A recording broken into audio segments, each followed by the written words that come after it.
Il y a des choses qui se sont passées cette semaine dans les réseaux sociaux. Meghan Markle, mariée au prince Harry, s'est plaint de racisme dans la famille royale. Pour qu'on puisse avoir un peu de compassion pour Meghan, résumons la chose. Tu entres dans une famille raciste en toute connaissance de cause et tu te plains de racisme. Bref, laissons cette affaire de côté et parlons d'une histoire similaire qui s'est passée en Mauritanie où on n'a pas une famille royale déclarée, mais c'est tout comme. Chez nous, il y a l'UPR et les gueux.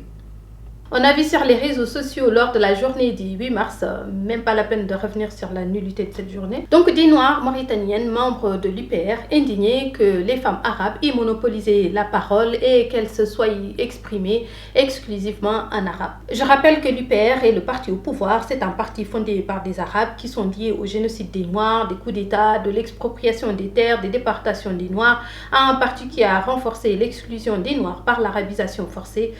Je résume. Ces femmes noires, il y a des hommes noirs aussi, ont décidé quand même d'être de ce parti. Elles se plaignent d'être exclues et dominées par la femme arabe, mais c'est dans le contrat de base. Tu acceptes de faire partie d'un système raciste, tu acceptes explicitement que tu es d'accord d'être victime de racisme et de tout ce qui va avec.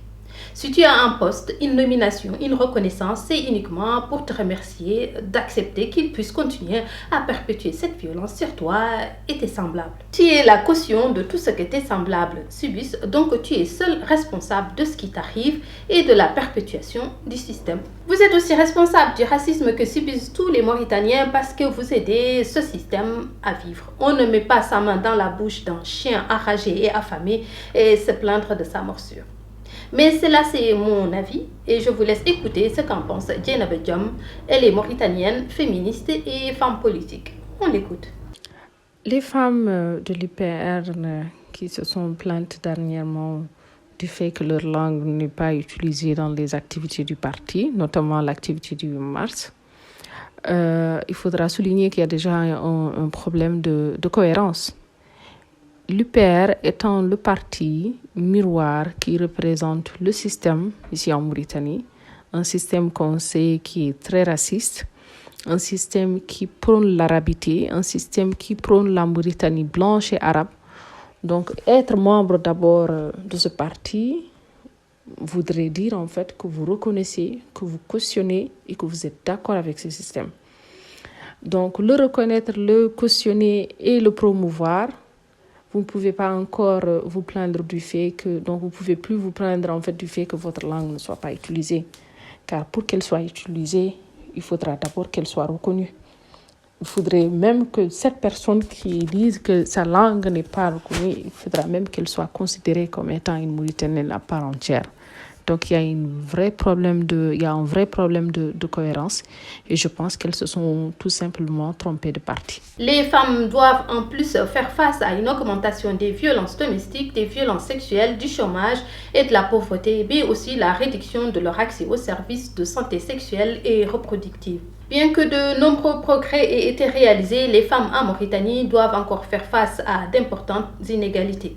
En 2018, la Mauritanie occupait la 150e place sur 162 pays dans l'indice des inégalités de genre. Pour ne citer que quelques chiffres, 66% des Mauritaniennes ont subi une mutilation génitale féminine et seulement 69,3% des naissances ont été assistées par du personnel sanitaire qualifié en 2019. De son côté, le président de la République El Ghazouani a félicité les femmes mauritaniennes à l'occasion de la Journée internationale des droits des femmes. Dans un tweet, il a salué le rôle pionnier des femmes mauritaniennes dans la bataille et la construction et du développement. Rappelons que le président Ghazouani a reculé sur le projet de loi sur les violences faites aux femmes et aux filles. Un projet de loi adopté au Conseil des ministres et devait passer à l'Assemblée nationale pour être voté. Mais entre-temps, il y a eu une forte pression de certains partis politiques et de certains islamistes. Ils prétendent qu'une loi protégeant des filles des viols, de violences et de mariages précoces et anti-islamique, une loi protégeant des filles et des femmes des violences mènerait vers la déperdition et la prostitution. Le gouvernement mauritanien a tout simplement mis de côté la loi. Cher président, on aurait aimé avoir une loi qui nous protège plutôt que des louanges vides et circonstancielles. Chers amis, il est 18h au sommaire de Récaprime, le dossier de corruption, la justice mauritanienne avance, recule, avance. C'est nous quoi. La concertation nationale, les partis d'opposition sont en ébullition comme des collégiens au premier bal de promo. Ils savent qu'ils vont être déçus. Ils y vont quand même. Ahmed Yahya Ould Lakwar, Yann Mounoïdi Atinetawa. Je sais, c'est pas gentil, mais j'aime bien le taquiner. Bon, ceux qui ne comprennent pas Poulard, en fait, Ahmed Yahya Ould Lakwar ambitionnait d'être président de la CAF, il se contentera d'être adjoint. Voilà. À l'international, on va parler de l'affaire de Sonko. Et je m'en fous, j'ai déjà ma carte séjour pour la planète Mars si les Sonko Boys me tombent dessus. La Direction générale de la Sûreté nationale avait convoqué ce mardi l'ex-président parmi une vingtaine de personnes, dont son gendre Mohamed Mesbou et ses ex-ministres et anciens directeurs généraux de sociétés nationales nommés par Ould Abdelaziz cités dans le dossier. La liste des chefs d'accusation adressés à l'ancien président est longue et comprend la corruption, le trafic d'influence, l'enrichissement illicite, blanchiment d'argent, détournement de deniers publics et entrave à la justice. Maître Mohameden Ould Chedou, avocat de l'ex-chef d'État, a évoqué l'article 93 de la Constitution en indiquant que seule la Haute Cour de justice peut inculper ou juger l'ex-chef d'État en cas de haute trahison. Le parquet général de Nouakchott-Ouest a révélé jeudi qu'il a bloqué plus de 41 milliards d'anciennes ouguiya dans le cadre des accusations de corruption portées contre l'ancien président et certains symboles de son régime. Une somme qui pourrait à elle seule corriger la dette publique de la Mauritanie qui avoisine les 2 milliards de dollars. Le parquet a demandé au juge d'instruction de Maître Aziz, qui maintient son refus de parler à la justice sous contrôle judiciaire jusqu'à la fin de l'enquête pénale et jusqu'à ce que la date du procès soit fixée, des mesures confirmées par le collectif de défense de l'ancien président. La justice mauritanienne a par ailleurs émis un mandat d'arrêt à l'encontre de l'ancien président de la zone franche de Nouadhibou, Mohamed Ould Taf, qui se trouve actuellement à l'extérieur du pays, impliqué dans le dossier de la décennie. Toutes les personnes interrogées, anciens ministres, hauts responsables et hommes d'affaires, ont répondu aux questions du parquet et signé les procès-verbaux, à l'exception de l'ancien président. La fameuse concertation nationale avait été annoncée le 29 janvier dernier par le Premier ministre devant l'Assemblée nationale. Ce dialogue, dont la nécessité a été soulignée par tous ceux qui sont soucieux de la situation du pays, abordera les grands problèmes d'envergure nationale. Parmi les questions à l'ordre du jour, il y a celle du passif humanitaire, de l'accaparement des terres de la vallée et la faible implication des négro-africains dans la gestion du pays. Les leaders de l'opposition qui se réclament contre le système n'ont pas encore donné leur feu vert à la feuille de route initiée par la coordination des députés de la majorité et de l'opposition pour une concertation nationale en avril prochain. Le positionnement de Ibrahim Sarr, président de la JDMR, de Samba Thiam, président des FPC, et de Biram Abeid, président de l'IRA, pourrait être lié à l'absence de consultation de leur parti pour l'élaboration de cette feuille de route. Samori Bey, président du mouvement El Hor, pour sa part, pense que la concertation n'est qu'un stratagème pour tromper et détourner les Mauritaniens des vraies solutions aux vrais maux dont souffre le pays.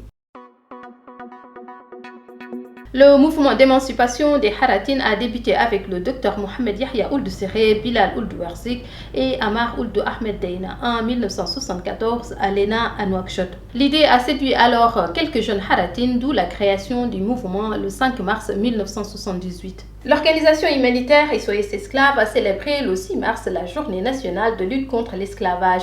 Le thème choisi cette année est de l'accès à l'état civil garant des droits. Un thème d'actualité car chaque année, ce sont des centaines voire des milliers de citoyens qui bravent toutes sortes de désagréments pour obtenir ce droit. À cet égard, les Haratines et les négro-mauritaniens ne cessent de dénoncer l'exclusion dont elles se sentent victimes. Les coordinateurs de Hodel Charri et celui de Bassekounou ont dénoncé les obstructions manifestes des autorités administratives et des centres d'état civil. La cérémonie a été l'occasion pour des victimes ou rescapés des pratiques de l'esclavage de livrer des témoignages poignants sur leur calvaire d'une part et remercier ensuite SOS Esclaves pour avoir contribué à leur sortie de situation de servilité d'autre part. Boubacar Messaoud, président de cette organisation pionnière dans la lutte contre l'esclavage en Mauritanie, a réaffirmé la détermination de son organisation à combattre cette violence contre la dignité humaine.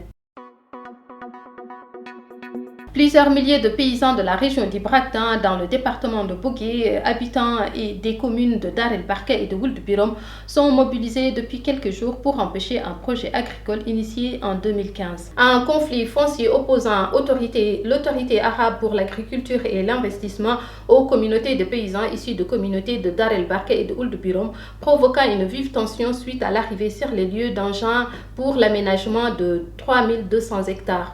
Tishan Khan, maire de la commune de Dar el-Barka, explique que les populations ne sont pas opposées au principe du projet d'investissement, mais souhaitent être associées à ce qui se fait dans l'intérêt de tous les partenaires. Les partis d'opposition négro-africains ont condamné les attributions du foncier rural qui sont une violation des codes fonciers forestiers, agro-pastoral et environnemental et qui constituent une atteinte à la charte africaine des droits de l'homme et des peuples. Pendant ce temps, au nord du pays, habité traditionnellement par des Arabes, les autorités mauritaniennes mettent en place des opportunités intéressantes dans la zone franche de Nouadhibou. L'émergence de la nouvelle ville de l'or, Chami, et la cité minière de Zouairat. Alors que dans les régions du sud, c'est la politique d'accaparement des terres agricoles de la vallée qui prévaut depuis des décennies. Les récents événements de Feral ont pointé du doigt l'avancée de l'expropriation des terres de culture au point que la Banque mondiale s'est démarquée en soulevant les questions foncières de cette localité. Les habitants ont réclamé à la Banque mondiale de protéger leurs droits par l'intérêt immédiat du projet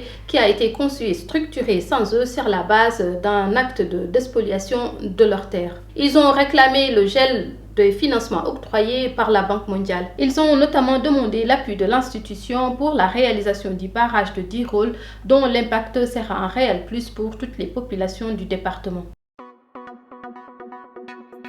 Le président de la Fédération mauritanienne de football, Ahmed Yahya Ould Lakwar, était le 25 février à Conakry, en Guinée, dans le cadre de sa campagne pour la présidence de la Confédération africaine de football, la CAF. Au cours d'une conférence, Ahmed Yahya Ould Lakwar avait fourni des garanties à la presse sportive locale quant à son engagement à faire de la Confédération africaine de football une institution forte et au service du football africain. Lors d'une cérémonie le 6 mars à l'ancien palais des congrès de Nouakchott, les 4 candidats à la présidence de la Confédération africaine de football ont annoncé la conclusion d'un accord. Après avoir retiré leurs candidatures respectives, Ahmed Yahya Ould Lakwar, Jean Anouma et Augustin Senghor se sont rangés derrière le Sud-Africain Patrice Motsepe. Enfant de Soweto, devenu milliardaire, Patrick Motsepe s'apprête à être le nouveau roi du football africain en dépit de son profil relativement inconnu du monde sportif hors d'Afrique du Sud. Il incarne cette élite noire sud-africaine qui a prospéré après l'apartheid. Pour le président de la FIFA, le message de la rencontre de Nouakchott est un grand message pour l'Afrique, prouvant que seule l'unité est en mesure de matérialiser les aspirations tendant à un développement du foot africain. Selon plusieurs sources, Patrice Motsepe a la préférence de la FIFA qui souhaite quelqu'un de nouveau, non impliqué dans les anciennes directions pour attirer de nouveaux sponsors et des investisseurs. Beaucoup dénoncent à travers cette élection la mainmise de la FIFA sur le football africain. À l'international, on va parler de l'affaire Sonko et le sacrifice des innocents.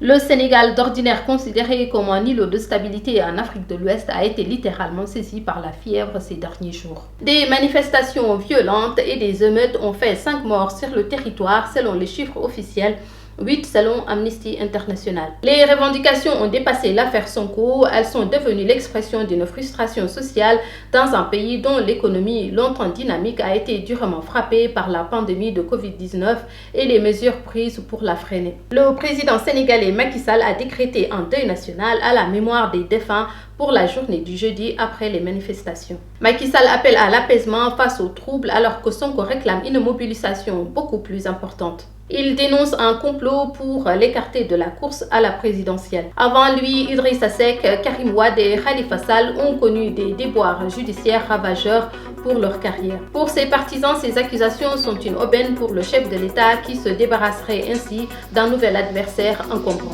Aganisha a décidé de consacrer un dossier sur cette affaire pour relever les incohérences des uns et des autres. On parlera du contenu des PV, des manipulations de la presse, des incohérences de Sonko et pourquoi il veut à tout prix éviter d'aller en procès. Abonnez-vous à notre chaîne, activez la cloche de notification pour être informé de nos activités. Voilà, c'est la fin de cette édition. Merci de nous avoir suivis. N'hésitez pas à partager, à liker, à commenter. On se retrouve dimanche prochain.